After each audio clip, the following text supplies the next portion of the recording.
La semana pasada decía, y la anterior, esto ya sería la tercera parte, veníamos con este desandar de diferenciar conversación, de discusión, de pelea, de... Sí, me acuerdo el tema de la justicia, Ana, sí. Veníamos hablando también de el diálogo, los tipos de diálogo. Veníamos hablando de los axiomas de la comunicación, veníamos hablando de las falacias, de las distorsiones cognitivas, donde habíamos hablado de esto de la falacia de justicia.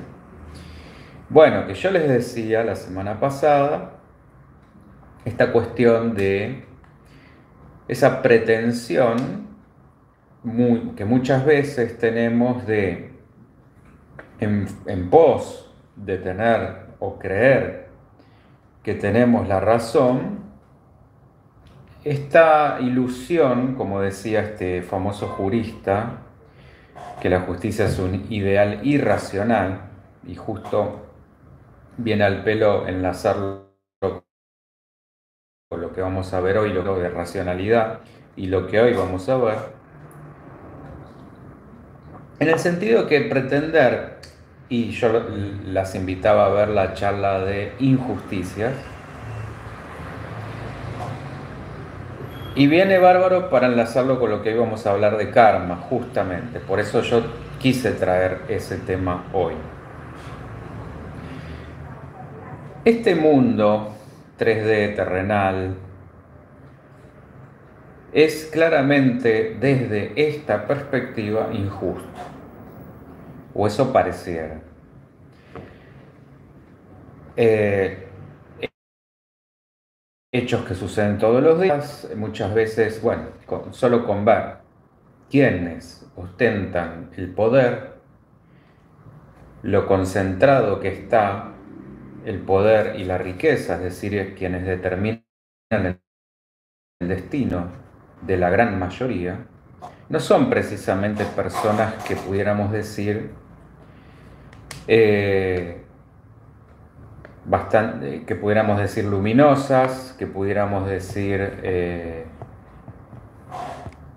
hola Mateo, bienvenido, que pudiéramos decir siquiera competentes, que pudiéramos decir con las mejores y las más nobles intenciones, desinteresadas, etc. Lo que vemos que abunda es un hambre voraz de poder, que busca más poder, egoísmo, un sálvese quien pueda, lo que yo llamo tiempos violentos, tiempos perversos, bueno, todo eso es lo que estamos viendo en demasía. Por lo cual, enfocar nuestra energía en lo injusto, lo cruel que puede ser el mundo, me va a volver una persona resentida, llena de odio, además de que no voy a poder cambiar nada de eso, o muy poquito. A lo sumo es aportar algún granito de arena, como puede ser este espacio, para ayudar a pensar y que cada uno después pueda hacer algo con eso. Ahora, si yo lo que pretendo, por ejemplo, si yo pretendiera con este espacio cambiar la conciencia de quienes manejan el gran destino de la humanidad, bueno, no solo que me frustraría muchísimo, me aseguraría una gran desilusión, sino que me llenaría de bronca. Esta es la realidad. Con lo cual ahí estaría cayendo en esto que hablábamos la semana pasada, esta falacia de justicia, en el sentido de cuando no se cumplen mis deseos, mis expectativas, mis pretensiones, aludo esta injusticia y por lo tanto, desde ya sea un vínculo personal o a gran escala, me lleno de tristeza y de rabia y de impotencia. Con lo cual no solo cambio nada, sino que encima me perjudico. Este es el punto. Desde acá, a lo sumo, nuestro alcance es hacer de nuestra historia un universo menos injusto. A partir de ahí, poder ayudar o contribuir de la mejor manera posible en hacer de lo que está a nuestro alcance también un mundo menos injusto. Pero esto es quedarnos con una parte o una perspectiva de la cuestión. Ahora vamos a ver en un ratito la otra. Por eso yo decía, si lo vemos específicamente desde esta materialidad, por supuesto que es injusto. Pero hay más. Bueno, yo primero quiero seguir donde habíamos dejado la semana pasada,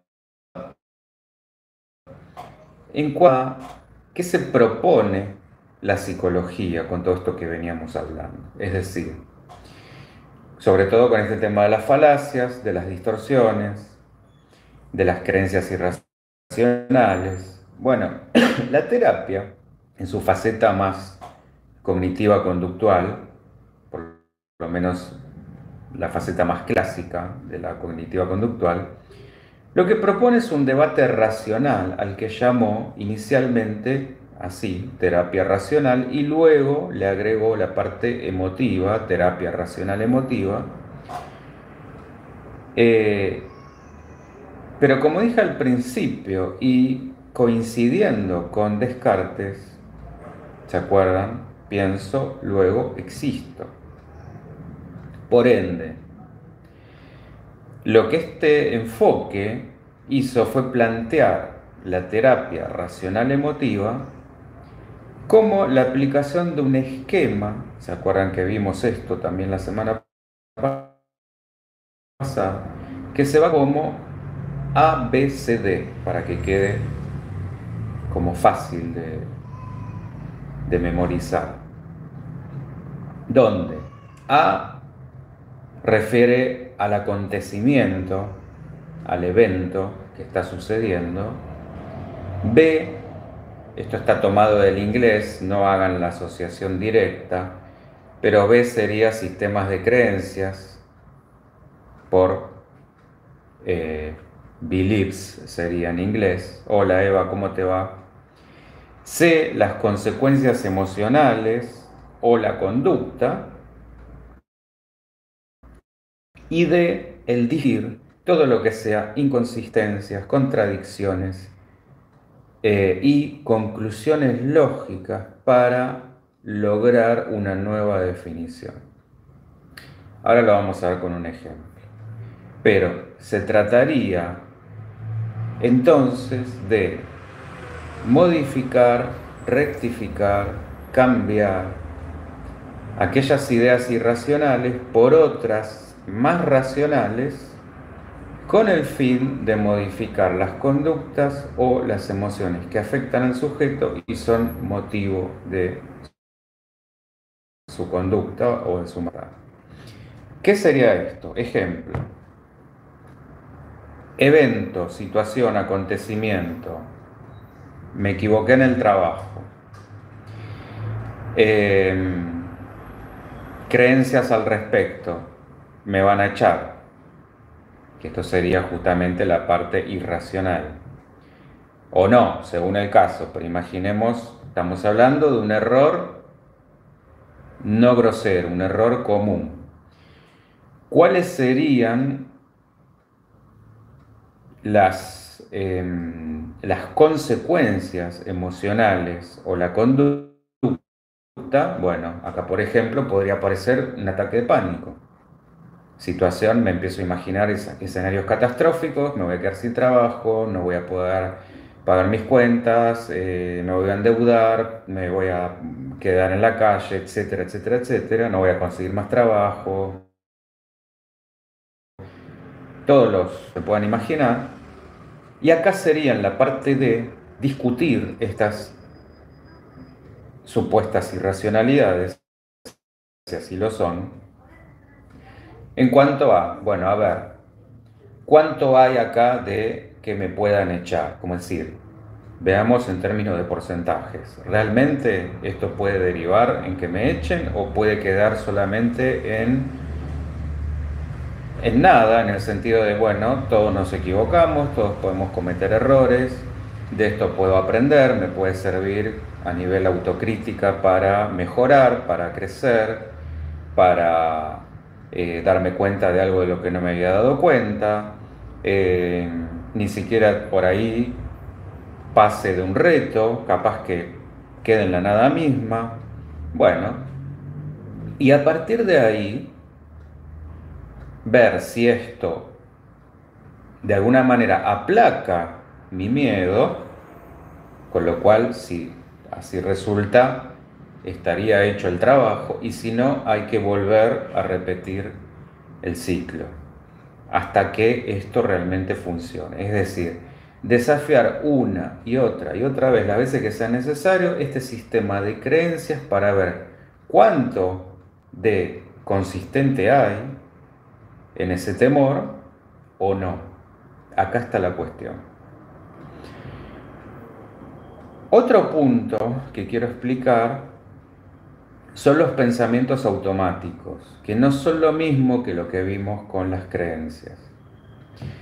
Los pensamientos automáticos son pensamientos fugaces, involuntarios, que parecen surgir independientemente, como si tuvieran entidad propia, sin proceso reflexivo alguno. Aparecen como imágenes o palabras y tienen un carácter siempre evaluativo. Ejemplo, a nadie le importa lo que hago, seguro que me va a ir mal, nunca voy a poder, nunca voy a probar, todo me sale mal, todo es mi culpa, etcétera, etcétera, etcétera. Son autorreferenciales. Y para la persona son como una verdad revelada, no se discuten y por eso se los confunde con las creencias.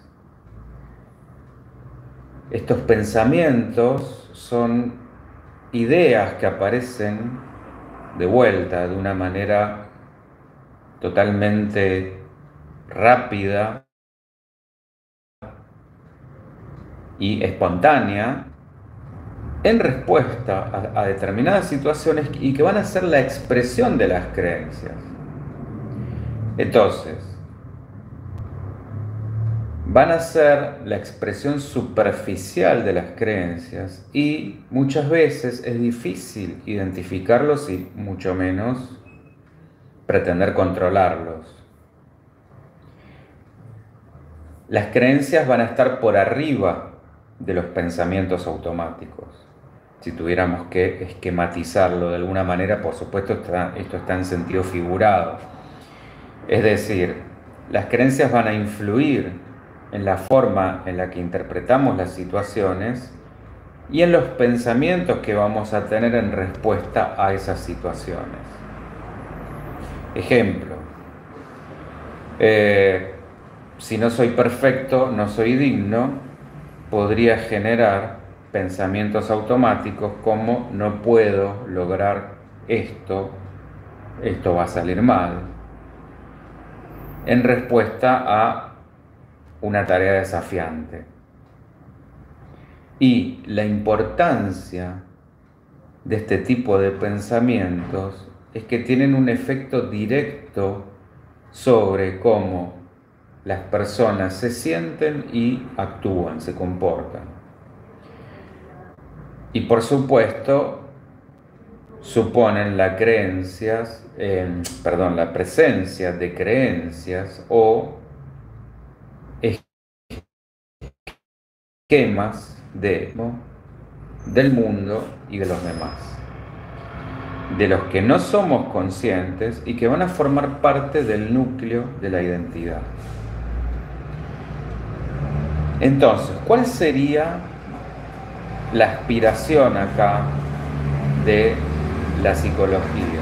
Un desarrollo de racionalidad, donde no la hay. Va a ser necesario un ejercicio de un triple análisis. Un análisis lógico, Esto es revisar, como vimos, la validez de los argumentos, cómo razono. De argumentos falaces vamos a llegar a conclusiones falaces.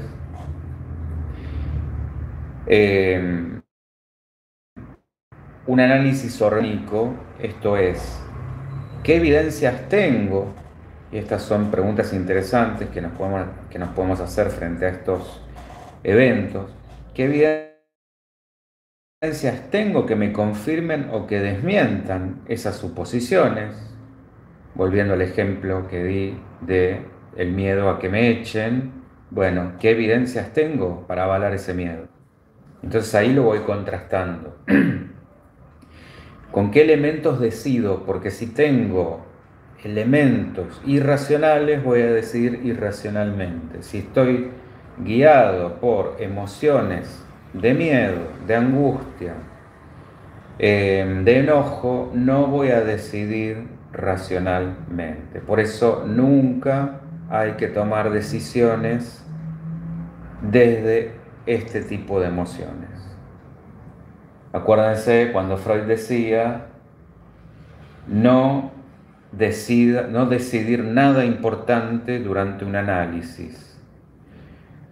Esto traducido a tiempos actuales sería, bueno, mientras uno esté, por ejemplo, en una situación de duelo o en una situación emocional alterada, suspender toda decisión importante.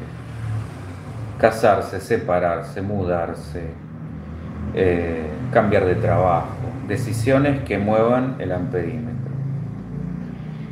Y finalmente, en esta tríada, un análisis pragmático, es decir, cuáles van a ser las consecuencias o los costos de las decisiones que tomo, hacia dónde me llevan. ¿Qué pasa si decido tal cosa? ¿Puedo sobrellevar las consecuencias? Si las puedo sobrellevar, bien. Si no las puedo sobrellevar, no estoy decidiendo bien. Porque va a ser más fuerte o más pesado el costo de la renuncia que de la ganancia. ¿Está? ¿Estamos bien hasta acá? ¿Dudas, preguntas, comentarios? Esto es lo racional. Ahora, en este juego, esta invitación que siempre hago de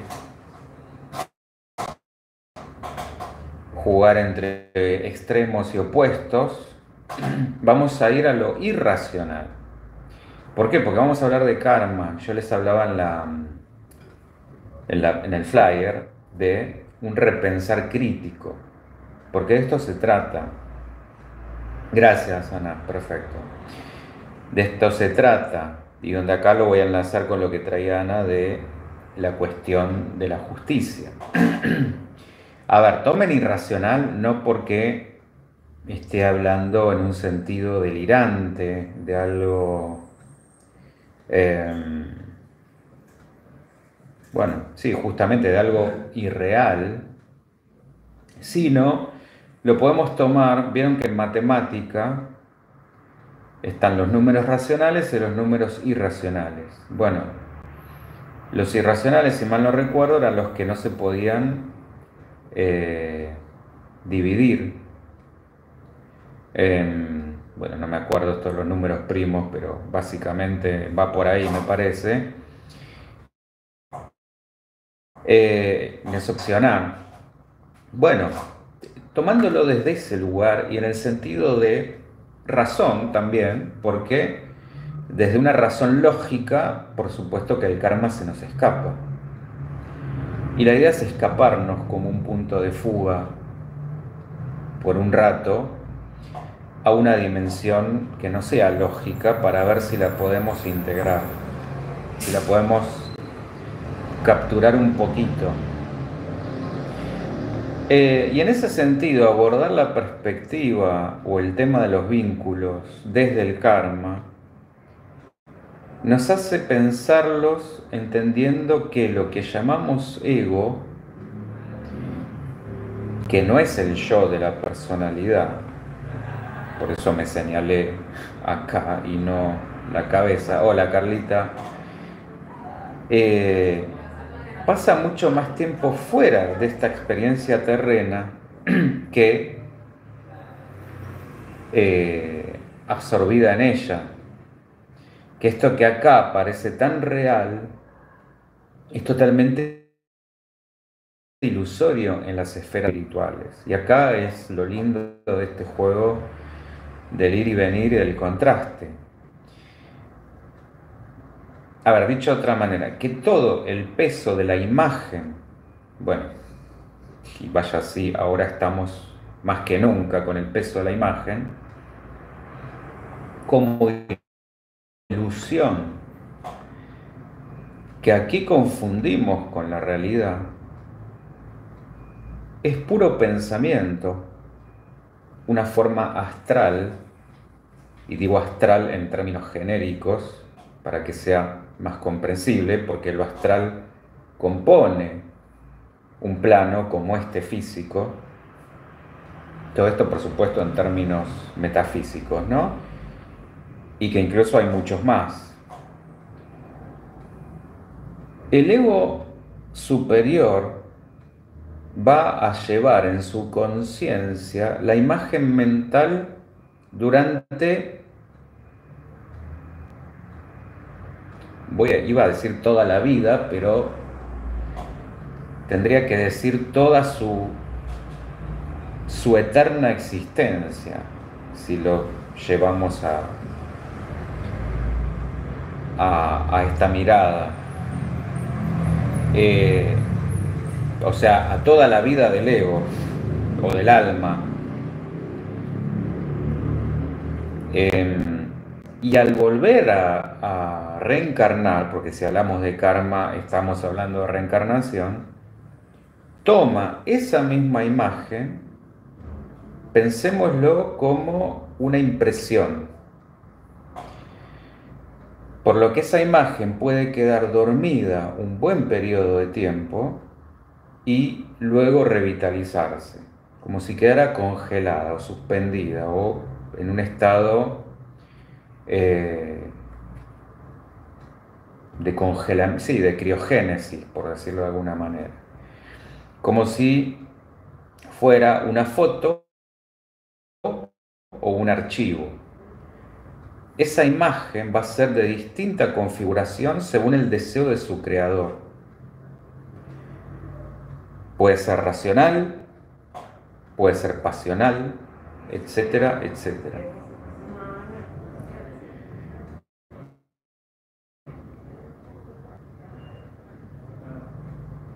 Lo que tenemos que entender es que sin imagen no habría karma que anille un ciclo de vida con otro.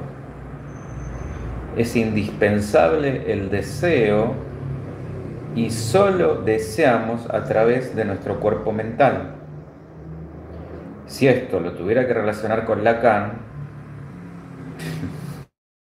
no puedo creer que esté relacionando karma con Lacan, se debe estar revolcando la tumba el pobre, pero diría que tomemos el deseo vinculado al plano imaginario.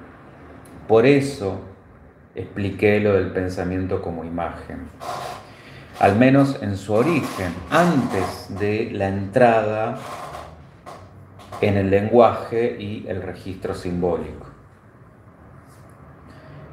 Los reinos mineral, vegetal y animal no tienen karma individual porque no tienen mente.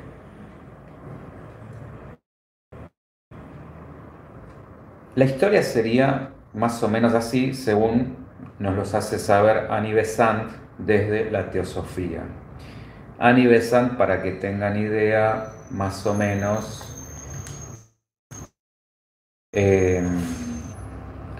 al mismo nivel o casi que Elena Blavatsky en términos teosóficos o metafísicos o herméticos.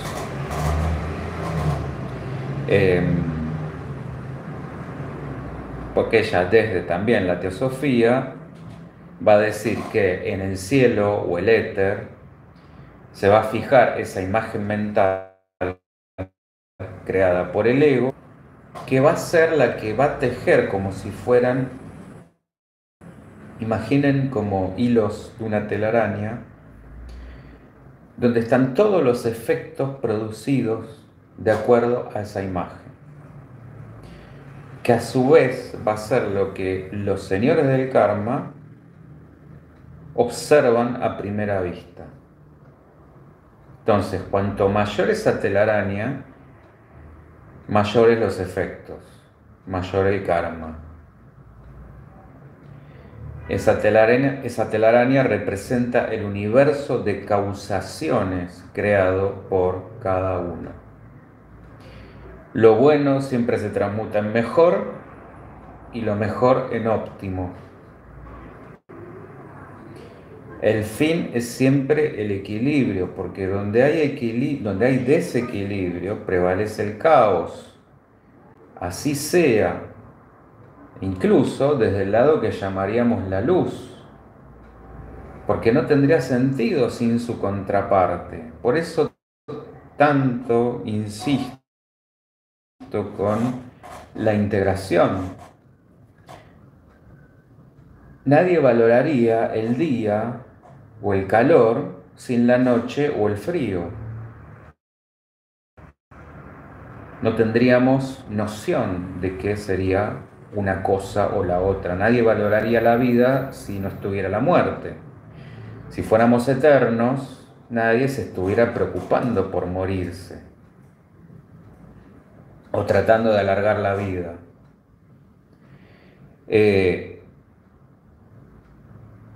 Y de hecho, si uno tuviera más presencia que el otro, porque también podríamos decir, no, no se trata de borrar la noche o el frío, sino que hagamos por ahí más largo el día y el verano. Tampoco, porque estaríamos asumiendo que uno es mejor que el otro. Y la idea es que ambos son igualmente necesarios y válidos. Acá está la cuestión, no se trata de, seguiríamos en términos binarios, prefiero este más que el otro, estaríamos de vuelta con una mente comparativa y la idea es salir de eso. Ambos son necesarios para la creación. La semana pasada y la anterior también veíamos que de la tensión de opuestos, acuérdense esto que yo les decía de el valor de la diferencia en una discusión, de ahí surge la relación, que sería como el equivalente de la creación o la germinación de algo. Nada surge sin diferencia, sin contraste. Femenino, masculino. No por esto estoy diciendo hombre-mujer. De manera que, para resumir hasta acá, el hombre va a crear en el plano espiritual o en la akasha imágenes etéreas que forman el registro kármico. En el plano mental inferior crea pensamientos o deseos que van a formar esas impresiones mentales que permanecen en la conciencia superior de su creador y a nivel inconsciente en este plano. En tanto, en el plano astral va a crear imágenes astromentales que van a ser elementales o entidades activas en el plano astral. Esto, acuérdense de la charla que vimos de Gregores, ahí se va a entender mucho mejor. El resultado de toda esta mezcla van a ser lo que acá vemos como rasgos, tendencias, habilidades, pasiones, contexto, que condicionará esa próxima vida. El karma es una entidad dinámica que se mueve en un doble sentido, un sentido superior, sabiéndose consciente de todo el pasado egoico, y en uno inferior, esto es plano físico, plano astral y plano mental, es decir, mente, emociones y cuerpo, llevado a la rastra, imaginen por quién, por el deseo. O sea, vean cómo todo se va enlazando. Y acá es cuando nos las tenemos que ver con apenas resolver lo que nos ha tocado en esta vida y no vemos mucho más allá. Porque la mayoría confunde la mente concreta con su yo y a lo sumo conecta una muy pequeñísima parte de ese yo con lo que se llama la voz de la conciencia o el espíritu, como si fuera la voz de Dios que está ahí como un recordatorio de la ley, de la gran ley, recordándonos la parte ética del asunto. Pero como la mente inferior es de la misma naturaleza que la superior, esto, por ahí se me ocurre una buena analogía con pensar un rayito de luz cuya fuente es el sol. Yo puedo ver que pase por la ventana el rayito de luz, pero no veo el sol. El sol apenas lo puedo suponer, lo puedo intuir, pero no lo puedo ver, a menos que empiece a quitarme velos para poder llegar ahí. Esto sería abrir la ventana, después abrir la puerta a la calle y poder mirar hacia el cielo. Nosotros apenas vemos muy tenuemente, con suerte, el rayito de luz. Algunos ni eso. Para algunos está todo cubierto siempre. Entonces, despojada de ilusiones, la mente es clara y brillante. Esto, únanlo también con una mente que permanece serena, una mente meditada, entrenada. Platón diría que estamos frente a la verdad, pero acá está velada, oculta, y solo llega a través de algunas ventanitas que vienen desde el plano astral. Para que ese proceso de despertar suceda, va a ser necesario recordar, corriendo los velos del olvido, muy de a poco. Es un proceso porque el olvido cumple una función de defensa frente a lo traumático. A lo traumático de esta, y ya que estamos hablando de karma, de ahí para atrás, a todas las vidas anteriores. ¿Venimos bien? ¿Dudas, preguntas, comentarios? De hecho, las primeras etapas del karma son muy sufridas y lentas, porque somos básicamente deseos sin freno. Hay demasiada pasión y poca razón. Las imágenes mentales van a ser de muy baja vibración, que van a durar mucho o poco de acuerdo con su firmeza y su consistencia. Es decir, no va a ser lo mismo una persona que se le cruzó un pensamiento feo a una persona que todo el tiempo está alimentando ese pensamiento. Las más alimentadas ideas, por supuesto que van a ser más fuertes, y las que van a dirigir las energías del ego. Una vez muerto el cuerpo físico, todo pensamiento, por más efímero que haya sido, está representado. Acuérdense de lo que hablábamos de las representaciones. Es decir, nada en ese sentido se borra. Se pudieron haber borrado aquellas pensiformas displicentes, estos, carentes de fuerza. No tenían sustento emocional, entonces se borran. Pero las imágenes, esas sí permanecen todas en la conciencia del alma.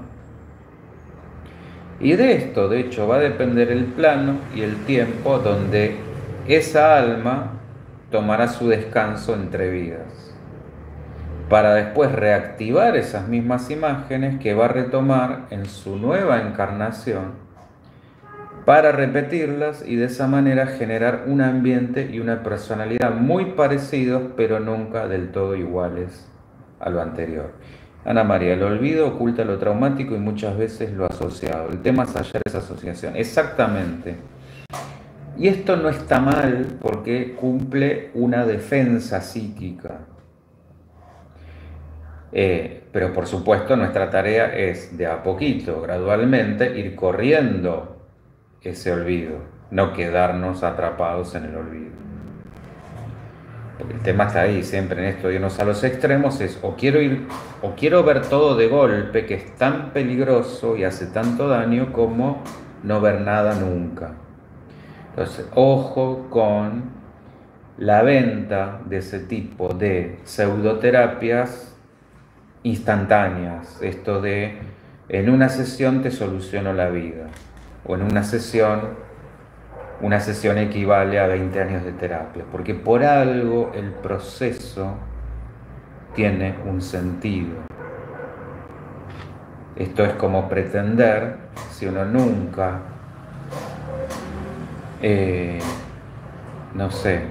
nunca jugó un partido de lo que sea y de golpe pretende jugar un mundial. Bueno, no solo que no me va a ir bien, sino que seguramente voy a terminar lastimado. Bueno, esto es lo mismo, y hay que cuidar la psiquis como cuidamos el cuerpo. Entonces, las imágenes de naturaleza egoísta o violenta, esto sí tiene bastante sentido, van a acarrear desgracia, y las de naturaleza armoniosa van a venir como habilidades y dones que están ganados para siempre. El ego va a reunir por resonancia todas las imágenes mentales de una misma vibración. Las asimila y crea un nuevo órgano mental que sirve como molde en el que vierte toda esa esencia asimilada y la transforma en un talento específico. Así es como se explica, siempre desde esta mirada, aquellos genios superdotados que ya desde niños vienen con un talento muy marcado. A los 4 años ya era, era un músico extraordinario. Y en el otro extremo, las enfermedades congénitas o las muertes prematuras. Y toda la energía, porque uno puede tener un gran talento, pero toda la energía que no es convenientemente enfocada se desperdicia. Por eso, no dejar que la mente divague, como la alegoría del carro al lado de Platón, donde la mente es la que debe tirar del carruaje por sobre el espíritu y los deseos.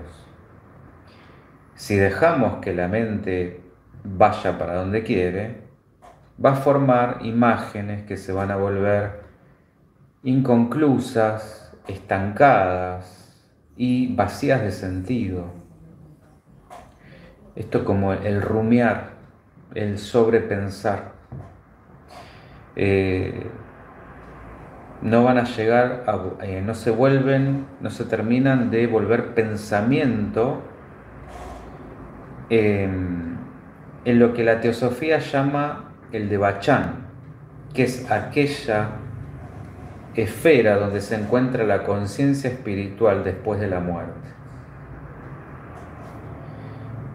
Y donde los deseos de baja vibración ahí no pueden entrar, justamente por incompatibilidad de frecuencia vibratoria, y quedan latentes en el ego hasta que hace su retorno pasando por el plano astral, es decir, hace el camino inverso, que es por vibración, el plano donde pertenecen y esperan ese tipo de bajas vibraciones.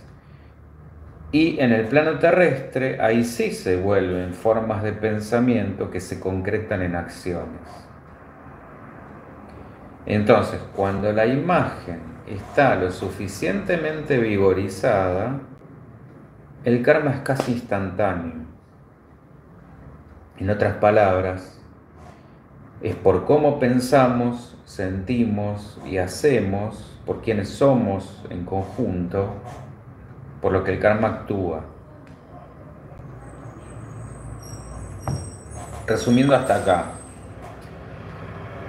las aspiraciones y los deseos se convierten en aptitudes. Los pensamientos repetidos se convierten en tendencias, hábitos. La voluntad de obrar se convierte en acción. Las experiencias se convierten en conocimiento. Los sufrimientos se convierten en conciencia. Si el alma es joven, se queda más tiempo en el plano causal, el de las causas, justamente, donde solo acumulamos dharma. Esto es lo contrario al karma, es decir, buenas acciones o créditos. Por eso se llama a este plano el tesoro en los cielos, donde el alma examina su pasado y de ahí desciende primero embestida de ese cuerpo causal que permanece todo el ciclo de encarnaciones. Después se embiste de mente en el manas o manásico y de emociones en el astral. Luego en el etérico y luego en el físico, ya en este plano, y todo en concordancia con su karma a partir de las imágenes mentales, una vez más, que han quedado impregnadas en forma de chip de memoria. Sin materia, una vez que asciende el alma y nuevamente recubierta de materia en el nuevo viaje descendente.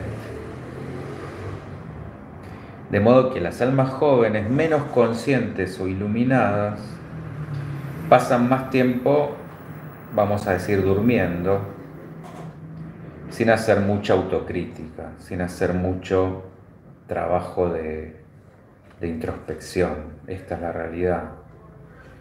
Cuando el ego por fin se dispone a aceptar a los señores del karma, el cuerpo etérico que el mismo ego les otorgó va a ser el molde para la nueva encarnación.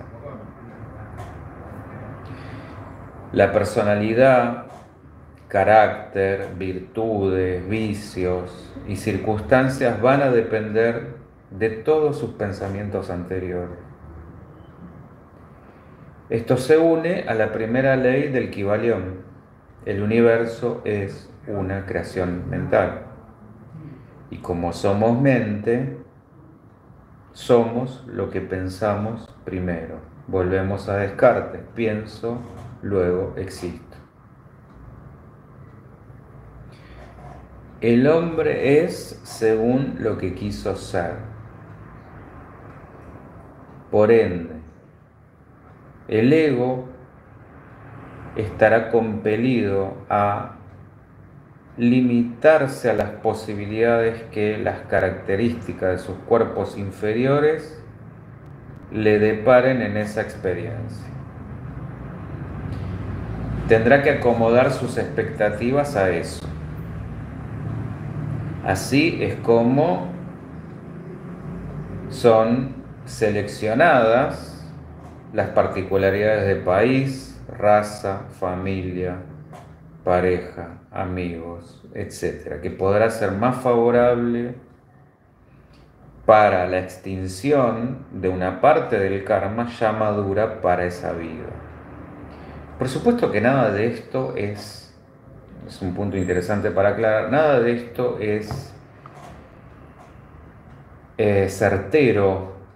Es decir, esto es como decir, a ver, estás maduro para tal cosa, andá y hacelo. A ver, es como decir, siempre viene bien el ejemplo de la escuela para esto. Tenés todas las herramientas ya para probar fácil el examen, sabés, solamente tenés que demostrarlo. ¿Puede fallar? Sí, claro que puede fallar. O sea, no hay nada escrito al 100% en esto. A esto voy. Porque por supuesto que hay montones de variables que pueden jugar en el medio. Y esto está permanentemente siendo escrito y reescrito. Porque muchas veces se toma como esto del karma, bueno, tenía que pasar y ya está. A ver, por ahí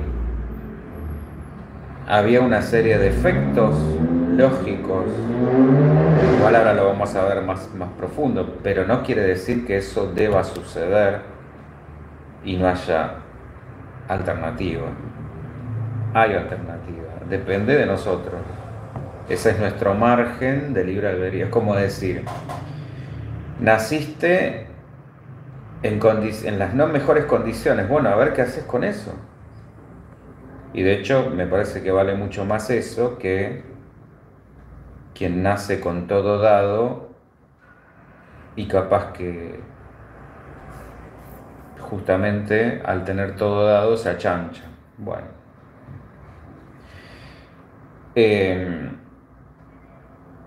Otra cosa también importante es que no podemos pretender extinguir todo el karma en una sola experiencia. Es decir, lo acumulado de cientos de vidas en una sola.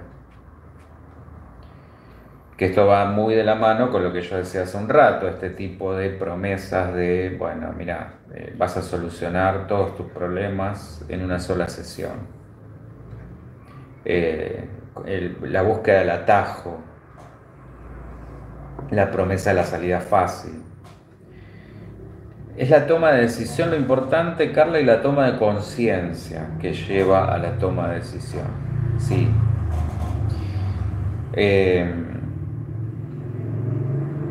Y donde la familia elegida va a ser compatible fisiológicamente a ese molde etérico. La composición de la telaraña es tan compleja que podemos pensarla como un multiverso que está permanentemente armándose y desarmándose y rearmándose. Puede desaparecer un hilo, que puede ser toda una línea temporal de causas y efectos múltiples, pero que en realidad no desaparece, sino que se oculta y que puede reaparecer con otra forma. Entonces, nunca podemos conocer hasta dónde llega la red ni cuán profundos son sus hilos, los hilos de la vida, las tejedoras del destino, y donde lo justo para nosotros no lo es para otros, volviendo a la falacia de justicia. Lo justo para nosotros no lo es para los dioses, porque nosotros vemos solo esta vida y ellos están viendo todas. Nosotros vemos una escena de la película. Ellos han visto toda la película. Acá está la cuestión. Si los pensamientos determinan el carácter, las acciones van a ser el medio en el que vivimos. Todo lo que sirva como bien común, aun su motivación no haya sido la más noble, se va a ver recompensada en la misma medida. Es decir, si fue algo material, se recibirá algo material. Pero quien de verdad comprenda la ley, analizará su carácter y trabajará para modificarse mediante un esforzado desarrollo de sus facultades con la convicción de convertirse en ese ideal que quiere ser. Como si estuviera construyendo para toda la eternidad. Desde esta concepción, la ética pasa a ser ciencia aplicada a la conducta y podemos neutralizar, esto era lo que quería decir antes, podemos neutralizar el efecto kármico de las malas acciones a través de buenas acciones. Esto es lo que habitualmente llamamos como pagar mal por bien. Es decir, cuando nos desean algún mal, si en lugar de actuar por venganza, ojo por ojo, resistimos y no devolvemos, esas formas negativas no pueden ser revividas por ningún egregor o elemental, por más poderoso que pueda ser, y son devueltas al plano donde corresponden, el bajo astral. Así es como se evita el karma de raíz. Esto por supuesto le vuelve a su creador, no porque nosotros lo mandemos, sino por acción del karma. Acá es donde justamente opera el karma. Pero evitamos el mal karma para nosotros de raíz y se disuelven los llamados lazos kármicos, donde nosotros cortamos ahí esa cadena. Porque devolver odio con más odio es asegurarse el peor karma posible, y más si tenemos alguna conciencia de eso.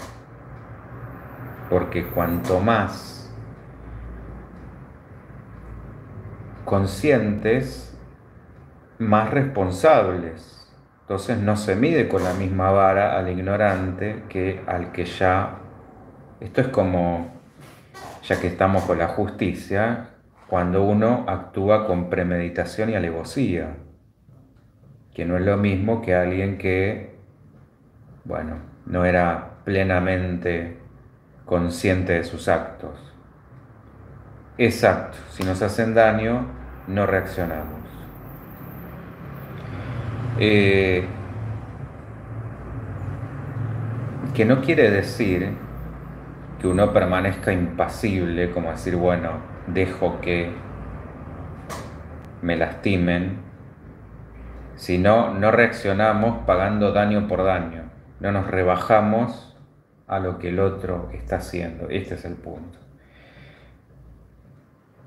Y de hecho, este tipo de conducta es lo que sostiene el karma a nivel mundial.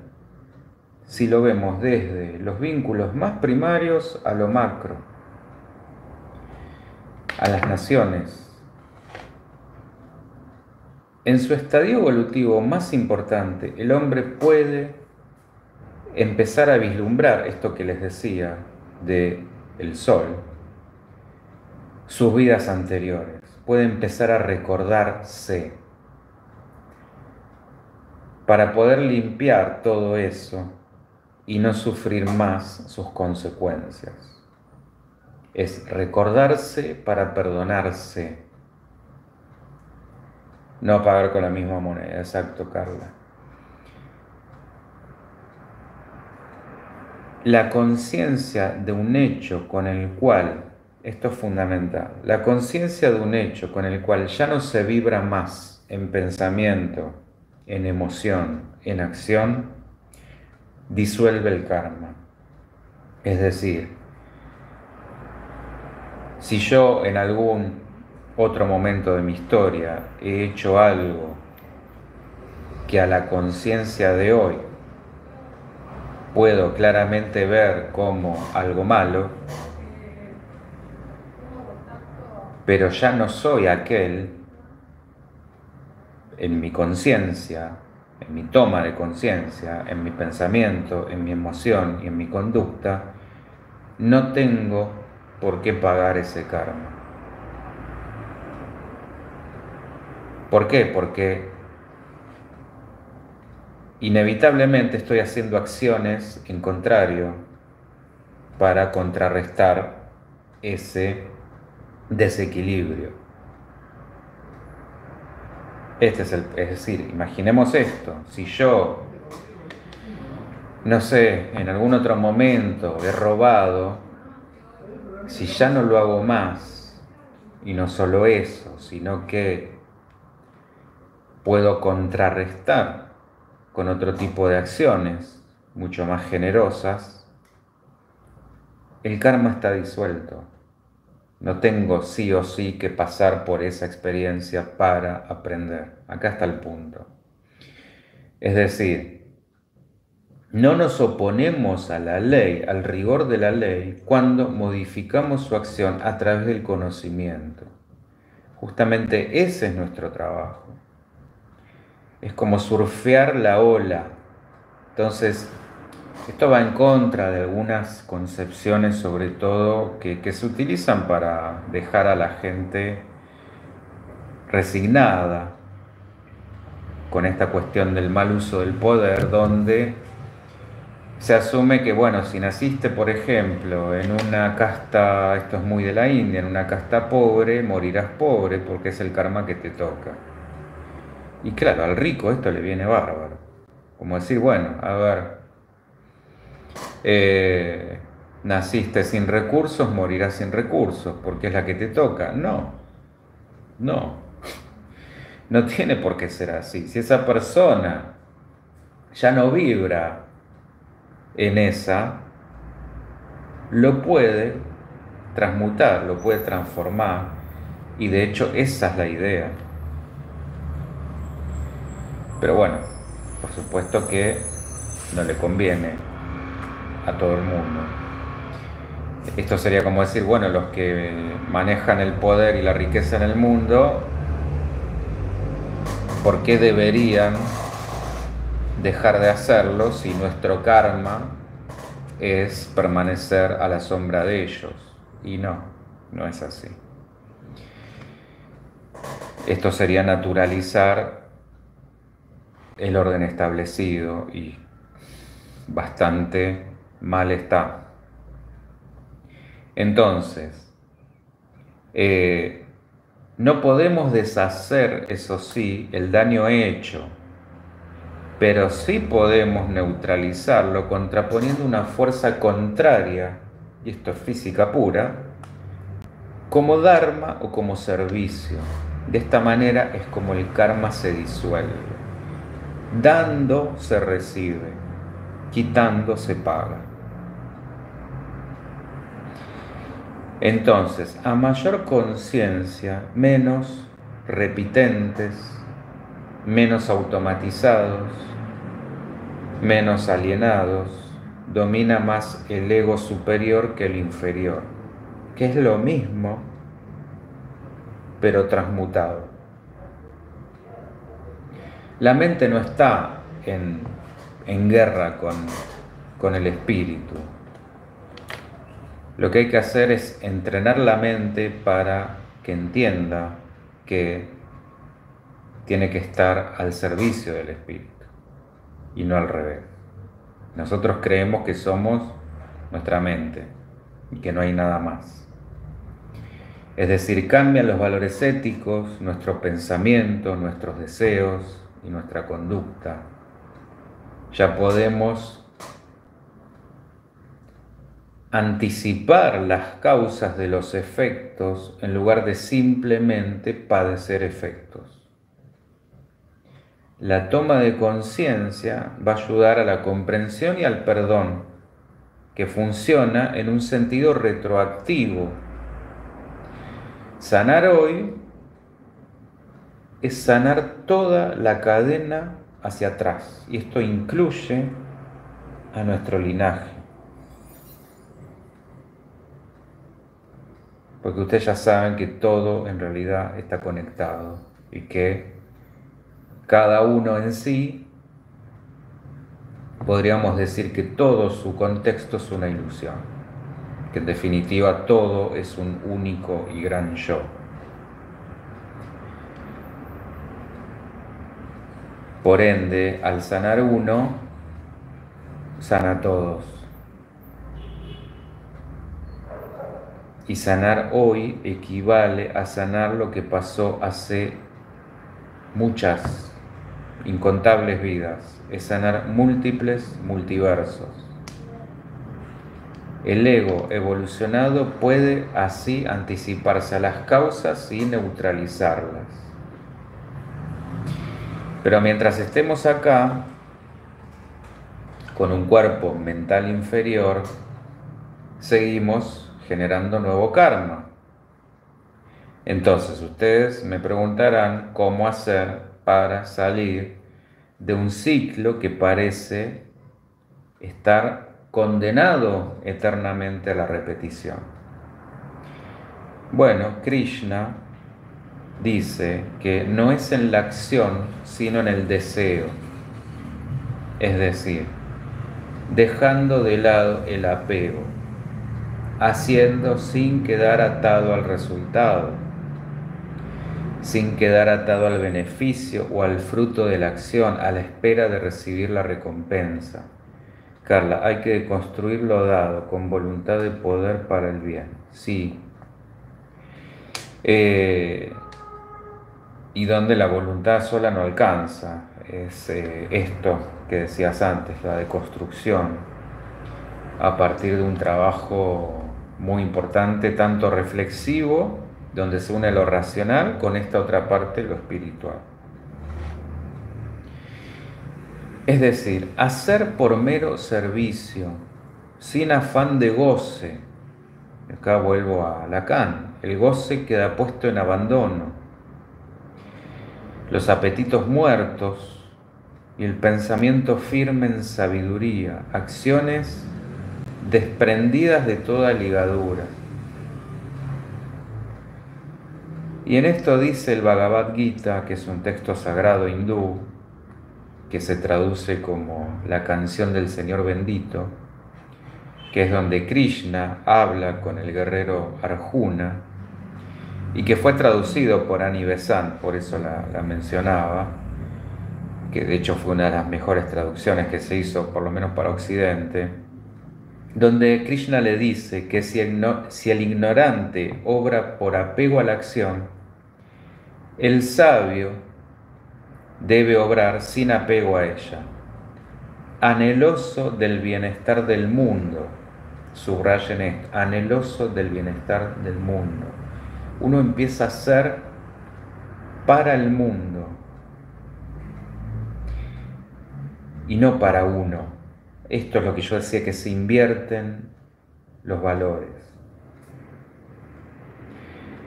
No perturbe el sabio la mente de los ignorantes apegados a la acción. No perturbe el sabio la mente de los ignorantes apegados a la acción. Antes bien, obrando en armonía conmigo, haga atractiva toda acción. Es decir, voy a aclarar este punto, que suele ser muy mal interpretado. No se trata de volverse insensible, todo lo contrario. No es, bueno, ya está, estoy desapegado, todo me resbala, me da igual, estoy más allá. Es compasión absoluta, es decir, a este tipo de hombre todo lo conmueve y responde a todo.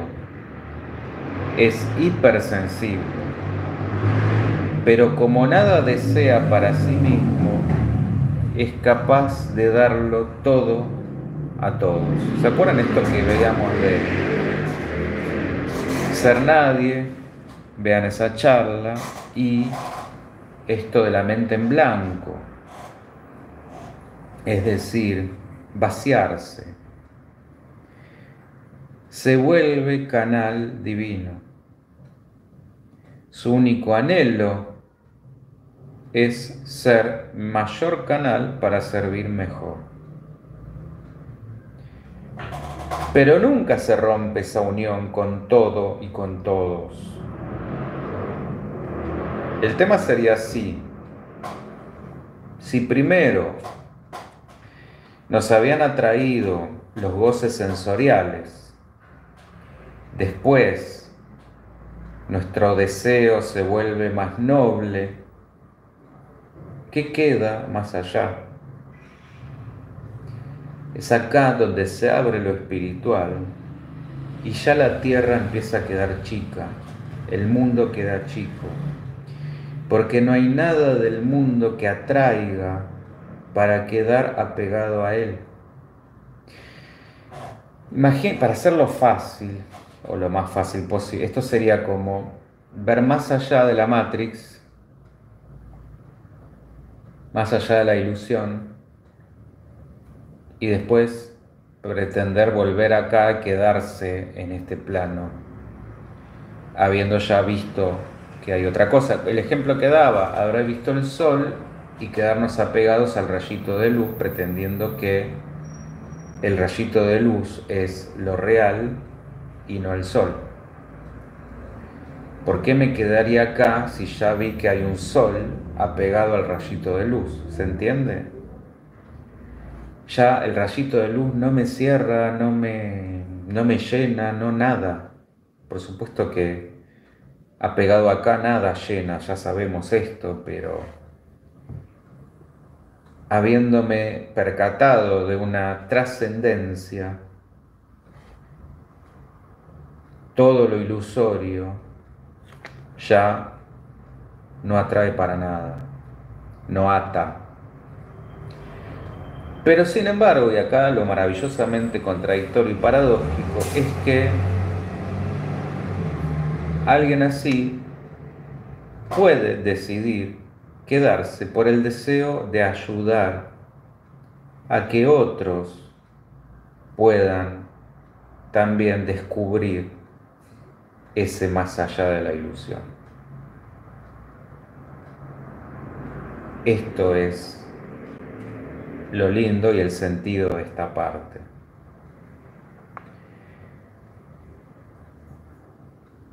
Y de la manera en que cierra esto. Y a nivel colectivo, a veces las tragedias sirven como excusa para acelerar, hola Miriam, ¿cómo te va? Para acelerar procesos de extinción kármica, si no era esta la vida para ello. Esto sería como cuando hacemos una materia intensiva. Es decir, cuando vemos esas grandes calamidades donde mueren un montón de personas, desde esta mirada pueden ser cancelaciones kármicas en masa. Y en la vereda opuesta está el ego, que se beneficia de pertenecer a una nación donde hay un buen karma nacional y de esa forma puede adelantar materias. Los lazos familiares son más íntimos que los nacionales, y así es como tendemos a reunirnos de vida en vida, a excepción de que se generen disparidades en los crecimientos tanto mentales como espirituales, por lo que podrían pasar ahí varias vidas sin que se vuelvan a encontrar, hasta que se emparejen o no, y ahí cada uno seguirá su camino. cuanto mayor la unión, mayores posibilidades de volver a nacer en la misma familia, que por supuesto va a ejercer una gran influencia en el karma individual. Blavatsky va a explicar que estos señores del karma apelan a 4 elementos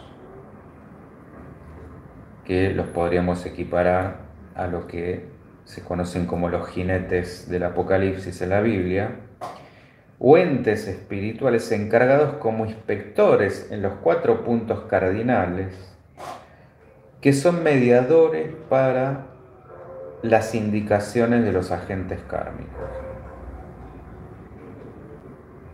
De una manera u otra, cada vez más la ciencia y el ocultismo van achicando la brecha, entendiendo la materia como energía, el pensamiento como materia y cada partícula de materia como un registro de todo cuanto ha sucedido.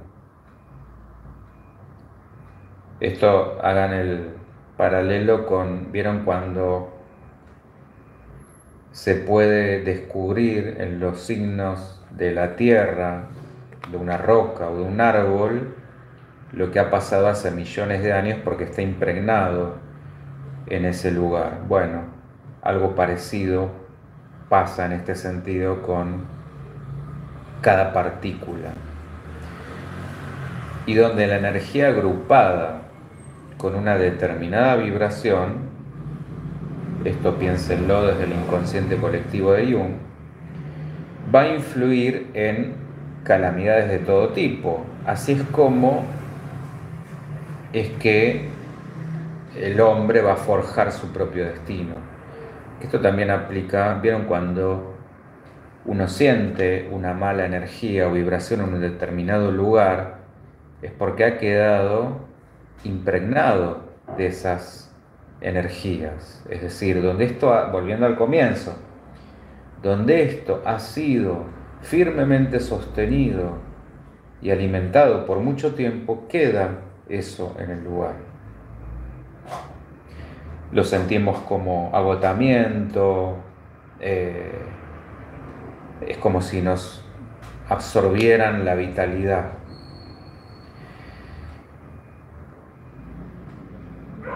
Por ende, no nos arrepintamos de haber cosechado tempestades si sembramos vientos. Por eso, mejor aceptar y revisar el karma para aprender y no repetir.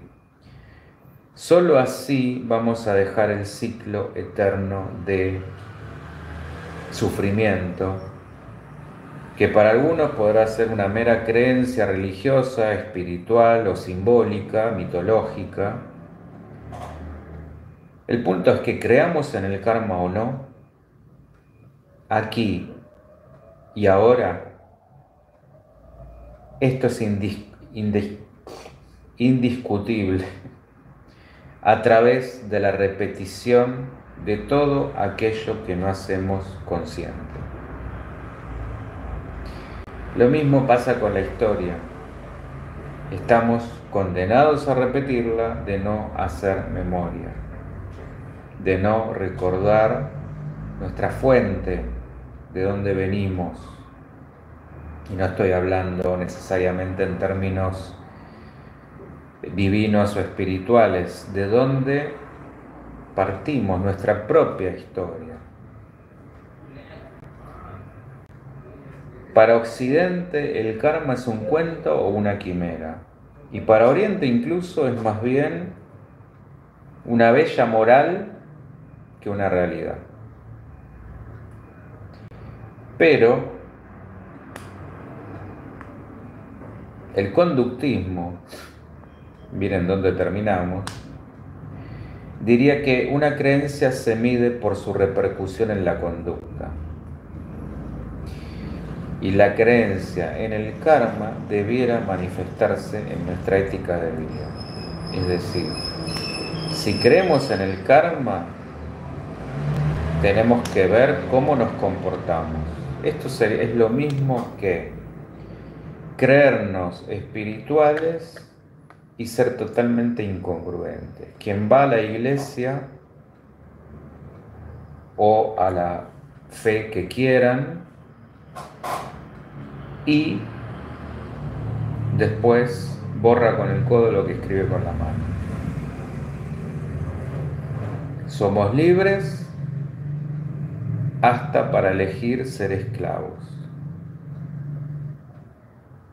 Y los lazos kármicos van a ser aquellos donde uno proyecta en el otro sus miserias y viceversa. Al estilo, como vimos la semana pasada, me enojo porque gritas y el otro grita porque lo enojo. Entonces, ninguno de los dos ven su propia cuestión en el asunto, su propia responsabilidad, pero sí ven muy bien la del otro. Entonces nadie aprende y todo se agota en la pelea y a ver quién gana.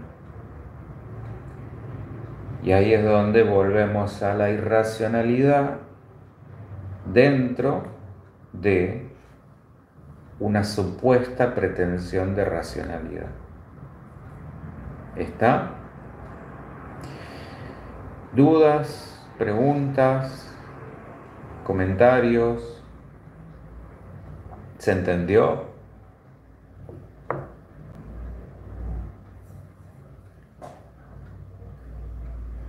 A ver, la idea de esto es, no pretendo que crean, convencerlos,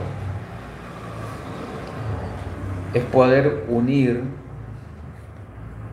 y poder, por eso yo decía, un repensar crítico, es decir, fíjense cómo desde distintas aristas podemos llegar más o menos a lo mismo.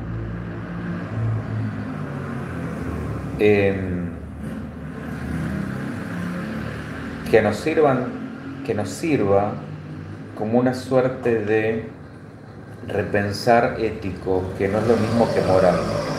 Yo les decía la semana pasada, moral es lo que nos impone la cultura, lo ético es qué posición asumo yo en base a eso, que esta es la invitación de siempre, es decir, cómo me atraviesa todo esto, cómo me interpela, que nos ayude a repensarnos. Y ahí sí cada uno elegirá qué quiere hacer y en qué quiere creer. Pero sí no nos podemos escapar de la congruencia.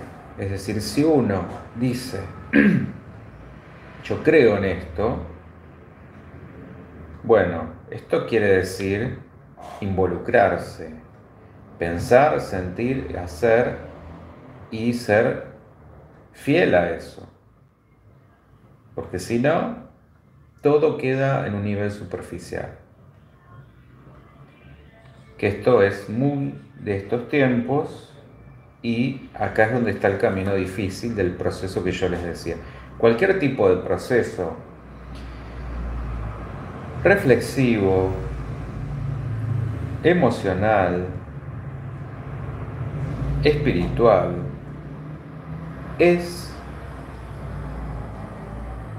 debe ser constante y requiere, como vimos también, un esfuerzo excepcional. Pero esto que no desanime, por el contrario, porque en la medida en que uno va encontrándose, es donde empiezan a... Esto es como el ejercicio, es decir, uno empieza a sentirse mejor y así va tomando fuerzas para ir por más. Ahí es donde el esfuerzo toma sentido, porque si no, pareciera que ¿por qué me voy a esforzar? Como si fuera una mala palabra, pero bueno, el esfuerzo hace que las cosas que valen la pena requieren un esfuerzo, si no, no las valoraríamos. Bien,